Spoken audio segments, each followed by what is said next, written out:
এই প্রজন্মের সঙ্গে কুষ্টিয়ার এই মানুষগুলোর যোগাযোগটি রক্ষা করাটা আমার মনে হচ্ছে দায়িত্ব। আমার যখন ঘুরতে যাওয়ার ইচ্ছাটা থাকে বেশিরভাগ ক্ষেত্রে পাহাড়, পার্বত্য চট্টগ্রাম, বিশেষ করে ওই অঞ্চলটা আমাকে হাতছানি দেয়।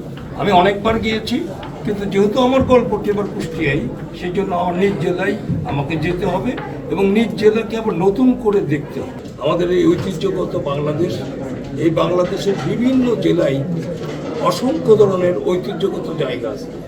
সেই হিসেবে আমাকে তারা একটা গল্পের কথা বলল।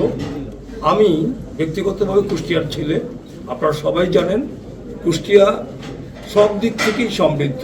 বিশেষ করে লালন সাঁইজি, ওখানে দীর্ঘদিন রবীন্দ্রনাথ ওখানে থেকেছেন, ওখানে গগন হরকরা বিখ্যাত শিল্পী, ওখানে কাঙাল হরিনাথ, ওখানে মীর মোশাররফ হোসেন, আরও অসংখ্য মনীষীদের এই জায়গা হচ্ছে কুষ্টিয়া। তো আমার গল্পটি আমি চেষ্টা করেছি কুষ্টিয়াকে হয়তো নানাভাবে মানুষ দেখেছে, কিন্তু এই প্রজন্মের সঙ্গে কুষ্টিয়ার এই মানুষগুলোর যোগাযোগটি রক্ষা করাটা আমার মনে হচ্ছে দায়িত্ব।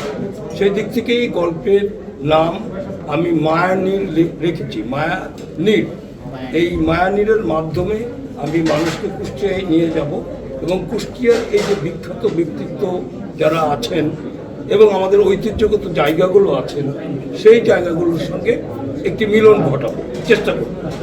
আর এই চিন্তাগুলো যখন প্রয়োগ করবার স্বাধীনতা পেয়েছি, যখন এরকম একটা সুযোগ আসছে, আমরা এই সিনেমাটি বানানোর ক্ষেত্রে আমি মনে করেছি যে উপযুক্ত।